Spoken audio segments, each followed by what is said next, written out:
Zum Glück ist Freitag. Mit dem Fabian Unterreger.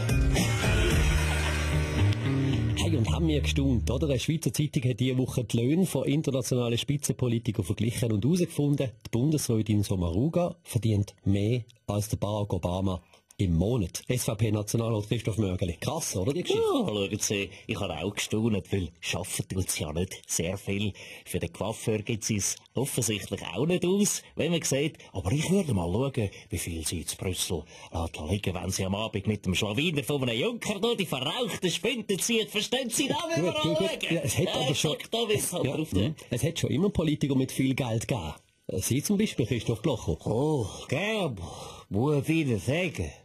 Weiß nicht, was die Frau überhaupt macht. Mit so viel Geld. Lili Silvia kommt seit Jahren nur ein Sackgeld über. Aber sie hat nie gemurrt.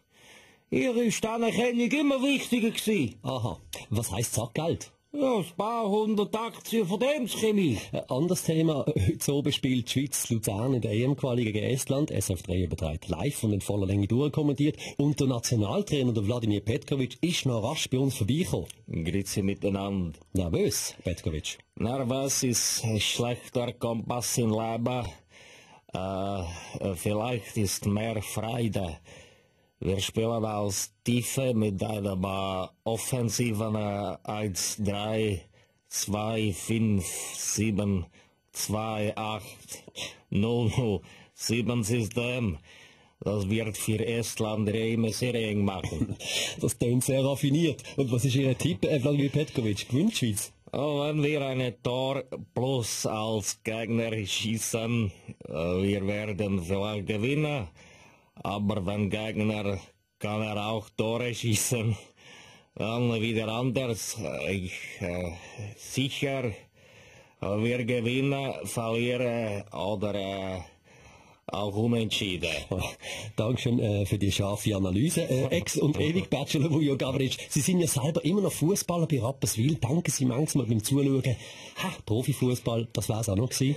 Ja, definitiv. Fußballstar ist ein Traumbub.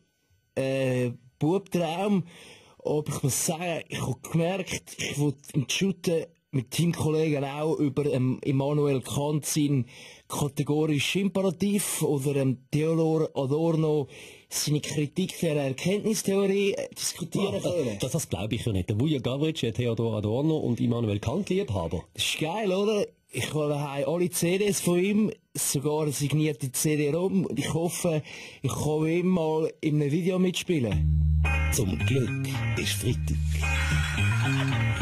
Mit dem Fabian Unterreger.